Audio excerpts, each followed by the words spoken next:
It's time to tackle the global semiconductor shortage.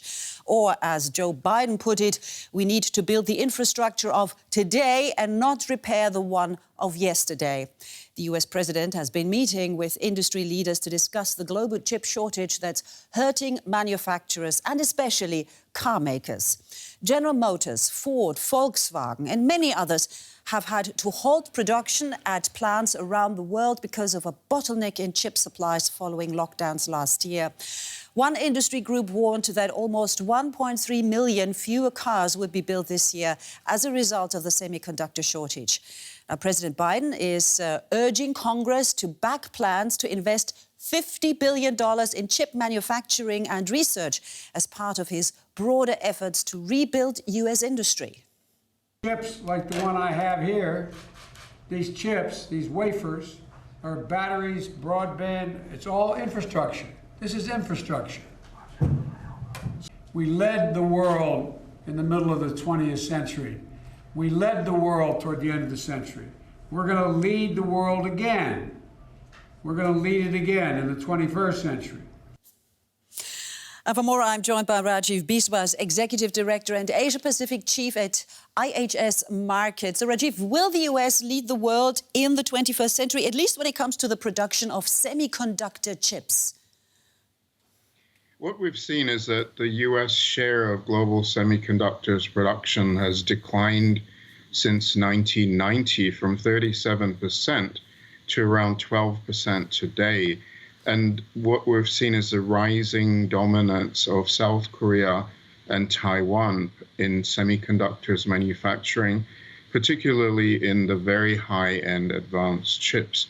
And so this is now creating supply chain disruptions this year. Throughout of 2021 so far, we've seen chip shortages, supply chain disruptions that are hitting many industries that are very heavily reliant on semiconductors, particularly the auto sector.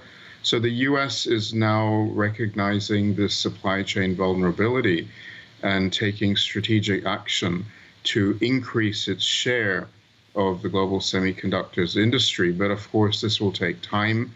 I think it is very much achievable, particularly with such large investment under President Biden's infrastructure plan, but it will take some years. So at the moment, the world is facing a semiconductor shortage in 2021.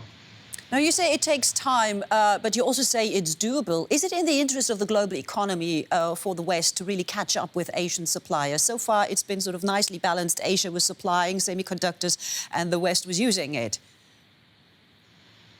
Well, I think what we've seen is this increasing dominance of South Korea and Taiwan. And in the Asia-Pacific landscape, both are amongst the most significant geopolitical hotspots in terms of potential future disruption, even though that probability may be low. So I think given this steady decline that we've seen in the US share of semiconductors manufacturing, and that's been brought to light this year with these big shortages that are affecting global manufacturing.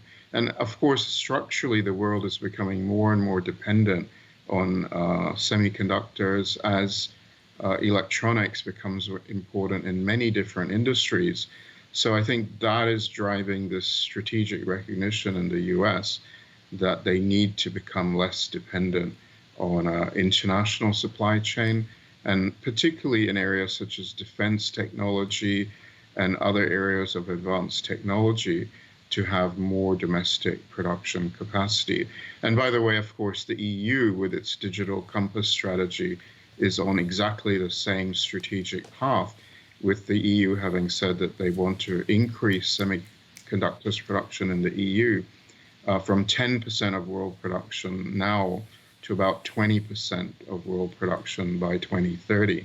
So these two economic giants in the West are both on the same track, that they need to ramp up semiconductors production within their own region.